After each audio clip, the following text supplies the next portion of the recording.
ANMR ನ್ಯೂಸ್ಗೆ ಸ್ವಾಗತ.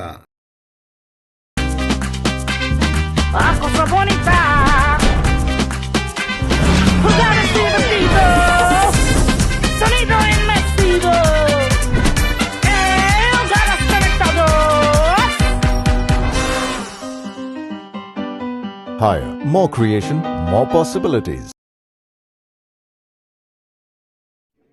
ಗೃಹ ಉಪಯೋಗಿ ವಸ್ತುಗಳನ್ನು ವಶಪಡಿಸಿಕೊಂಡ ಚುನಾವಣಾ ಚೆಕ್ಪೋಸ್ಟ್ ಅಧಿಕಾರಿಗಳು. ಸೂಕ್ತ ದಾಖಲೆ ಇಲ್ಲದೆ ಸಾಗಿಸುತ್ತಿದ್ದ ಸಾವಿರಾರು ರುಗಳ ಬೆಲೆ ಬಾಳುವ ಗೃಹೋಪಯೋಗಿ ವಸ್ತುಗಳನ್ನು ಚಿಂತಾಮಣಿ ನಗರದ ಹೊರವಲಯದ ಚಿಂತಾಮಣಿ ಮದನಪಲ್ಲಿ ಹೆದ್ದಾರಿಯ ಮಾಡಿಕೆರೆ ಚೆಕ್ಪೋಸ್ಟ್ನಲ್ಲಿ ಚುನಾವಣಾಧಿಕಾರಿಗಳ ತಂಡ ಜಪ್ತಿ ಮಾಡಿ ದಾಖಲೆ ಇಲ್ಲದೆ ಖಾಸಗಿ ಬಸ್ಸಿನಲ್ಲಿ ಸಾಗಿಸುತ್ತಿದ್ದ ಗೃಹೋಪಯೋಗಿ ವಸ್ತುಗಳನ್ನು ವಶಕ್ಕೆ ಪಡೆದುಕೊಂಡು ಮುಂದಿನ ಕ್ರಮ ಕೈಗೊಂಡಿದ್ದಾರೆ.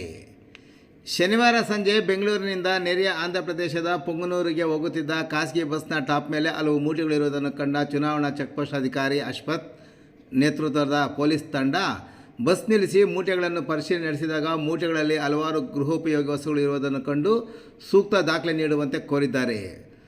ಸೂಕ್ತ ದಾಖಲೆ ಇಲ್ಲದ ಹಿನ್ನೆಲೆಯಲ್ಲಿ ಮೂಟೆಗಳಲ್ಲಿದ್ದ 24 ಕುಕ್ಕರ್, 8 ಮಿಕ್ಸಿ, 22 ಚಾಪೆಗಳು, 20 ತವಾ, 2 ಐರನ್ ಬಾಕ್ಸ್ಗಳು, 2 ಟೇಬಲ್ ಫ್ಯಾನ್ ಮತ್ತು 4 ಗ್ಯಾಸ್ ಸ್ಟವ್ಗಳನ್ನು ವಶಕ್ಕೆ ಪಡೆದುಕೊಂಡು ಮುಂದಿನ ಕ್ರಮ ಕೈಗೊಂಡಿದ್ದಾರೆ.